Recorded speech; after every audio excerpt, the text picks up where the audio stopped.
السلام علیکم ورحمۃ اللہ وبرکاتہ۔ 21 فروری 2026 اور صبح تقریباً 9-10 بجے کا ٹائم ہے، ہفتے کا دن ہے، اور یہاں فرینکفرٹ جرمنی کے اندر آپ دیکھ رہے ہیں کہ جو برف کے ڈھیر لگے ہوئے تھے وہ آہستہ آہستہ ختم ہوتے نظر آ رہے ہیں۔ دنیا میں اس وقت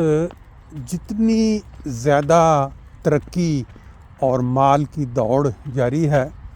اس کے ساتھ ساتھ جو اخلاقی اقدار ہیں وہ اتنی تیزی سے نیچے گرتی جا رہی ہیں۔ ظلم اور زیادتی ایک انسان جو دوسروں پہ کر سکتا ہے، اس کی ایسی ایسی مثالیں مل رہی ہیں جو کبھی ہم نے آج تک تاریخ میں نہیں سنی تھی۔ پاکستان کی خبریں روزانہ جب ہم صبح اٹھتے ہیں تو ایک سے ایک بڑھ کر ظالمانہ جو کارروائی، کوئی قتل یا دھوکہ، فراڈ، وہ آپس میں مقابلے کے طور پر بیان کی جاتی ہیں، اور یہ دکھایا جاتا ہے کہ ہماری سٹوری، ہماری کہانی جو ہے، اس کے اندر زیادہ ظلم، بربریت، بہیمانہ اقدام جو نظر آئے گا تو پھر لوگ اس کو پڑھیں گے اور پھر آگے وہ شیئر کریں گے۔ سبق یا لیسن بالکل مطمع نظر نہیں ہوتا، بلکہ یہ غرض ہوتی ہے کہ ظلم، زیادتی، بربریت اور لوگوں کی جو ہے پڑھتے ہوئے چیخیں نکل جائیں یا ان کے رونگٹے کھڑے ہو جائیں، اس طرح کی خبر بیان کی جائے۔ اور ایک نہیں، ایک مقابلہ لگا ہوا ہے۔ جو دین سکھانے والے لوگ تھے وہ تمسخرانہ انداز اختیار کیے ہیں، اور وہ دنیا کو لبھانے کے لیے، لوگوں کو اپنی طرف مائل کرنے کے لیے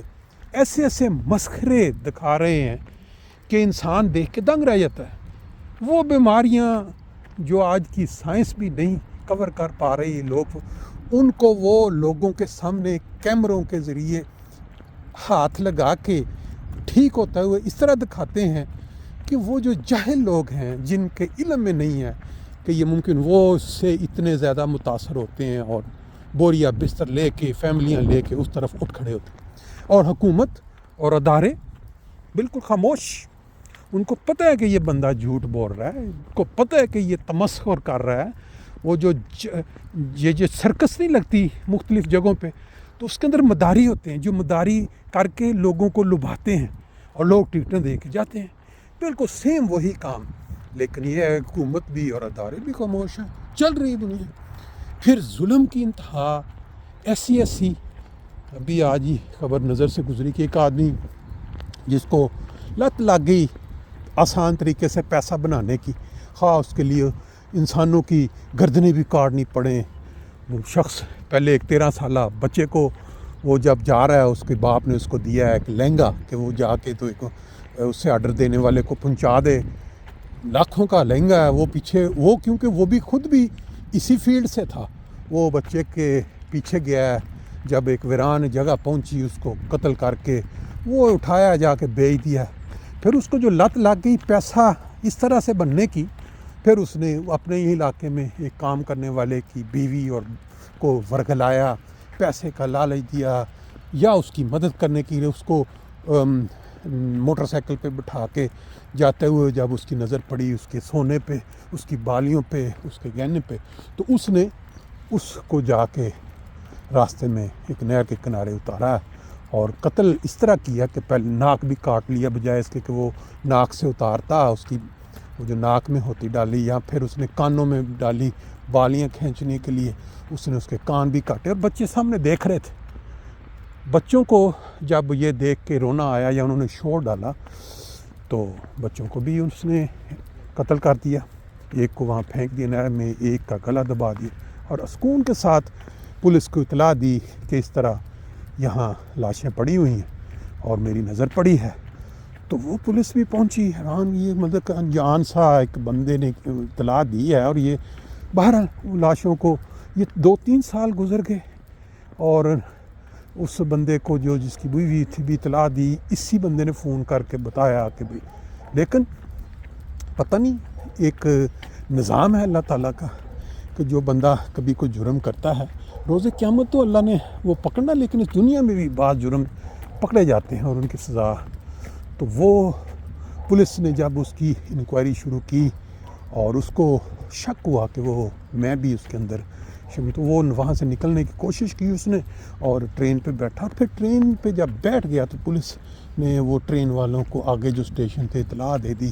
کہ بھئی آپ اس کو بہرحال ٹرین رکی ایک اسٹیشن پہ، اس کی چیکنگ ہوئی، پکڑا گیا. اب اس کا انجام کیا ہوا کہ اس کو پولیس نے پکڑ کے جب اپنا لے جا رہے تھے، جو اخباری رپورٹ کے مطابق جو سچ جیسا کہ آج کل یہاں چل رہا ہے، تو اس نے پولیس پہ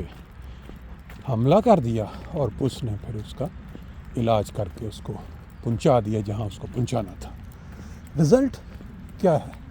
کہ ایسے لوگوں کی جو تربیت ہے، جو ان کی ذہنی پرورش ہوئی ہے، کن لوگوں کے زیر نگرانی ہوئی ہے، وہ جو نبی کریم صلی اللہ علیہ وسلم کے الفاظ میں آسمان کے نیچے بدترین مخلوق ہیں. ان کا نمونہ، ان کے جو وعظ و نصیحت وہ ساری کی ساری آپ کے سامنے ہے. ان کی جو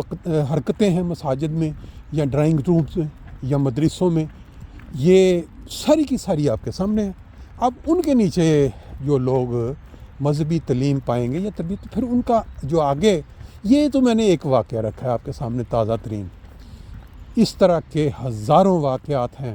کہ جو عورتیں ہیں وہ اپنے خاوندوں کے رویوں سے تنگ آ کے کسی اور طرف متوجہ ہو گئیں،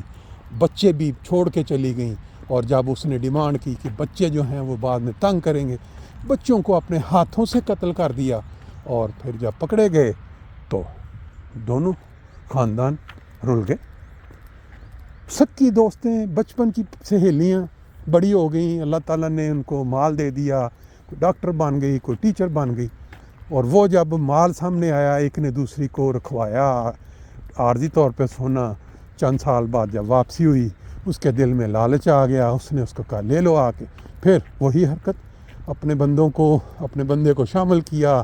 لوگوں کو ملا کے کو قتل کر کے پھنکوا دیا کہیں. وہ بھی کیس چل رہا ہے. ایک ڈاکٹر تھی جس کے بچے تھے. مال کی خاطر انسان کی جان لے لینا تو آپ آج کا بالکل ایک عام سی بات ہو چکی ہے. لیکن ایک درد ناک سی کہانی اس سیر کے ساتھ ساتھ، ایک خاتون نے لکھا کہ بھئی میری شادی پڑھی لکھی نہیں تھی، زیادہ غریب گھر سے تھی، ایک شخص سے ساتھ ہو گئی، ہنسی خوشی زندگی گزر رہی تھی. کچھ عرصے بعد اس شخص کو کینسر ہو گیا. ڈاکٹروں نے امید کی کرن اس کو جو تھی اس کو جواب دے دیا. جو اس کی ساتھ تھی لڑکی کی، اس نے کہا کہ بھی بات یہ ہے کہ بندہ تو اب میرا بیٹا ہی کہہ لیں، اس نے اپنی بہو کو کہا کہ اس نے تو اب مر جانا ہے، یہ تو بالکل اختتام پہ ہے اس کی زندگی، تو تم طلاق لے لو اور جوان ہو، شادی کر لو. تو کہتی میں نے اس کو آگے سے جواب دیا کہ میں نے شادی صرف چند دن کے لیے تو نہیں کی تھی، یا میں نے چند دن کے مزوں کے لیے تو نہیں کی تھی، میں نے تو غمی خوشی میں ساتھ نبھانے کے لیے کی تھی. بہرحال اس کی نندیں بھی اس کو کہتی رہیں کوئی ایسی فیملی ہوگی، تو اس نے نہیں مانی. کہتی میں اپنے خاوند کے سرہانے بیٹھ کے تو جب بھی اس کو درد ہوتی تھی اس کے ماتھے پہ ہاتھ رکھتی تھی، اس کو تسلی دیتی تھی. اور وہ بندہ مرنے کے قریب تھا، کہنے لگا اگر اللہ نے مجھے زندگی دے دی تو میں تمہیں کبھی نہیں چھوڑوں گا، بہت خوش رکھوں گا جتنی خدمت تم نے کی ہے. کہتی ہے بہرحال دعا میں کرتی رہی، اللہ کے آگے جھکتی رہی تہجد میں بھی، کہ خدا کا کرنا کیا ہوا کہ اس کا جو کیمو تھراپی ہوتی تھی اس سے کوئی پازیٹیو اثر ہوا، اس کے طبیعت بہتر ہونی شروع ہو گئی. تو وہ دیکھتے دیکھتے جب بہتر ہوا تو جو ساس تھی اس نے بھی یہ کہنا شروع کر دیا، واہ بھائی واہ، یہ تو بڑی بیوی کی محنت، بیوی کی خدمت کا نتیجہ ہے کہ اللہ نے اس کو دوبارہ زندگی دے دی ہے. نندیں بھی حیران تھیں کہ اللہ نے کیسے شفا دی، وہ بھی تعریف کے پل باندھنے لگیں. کہتے زندگی بڑی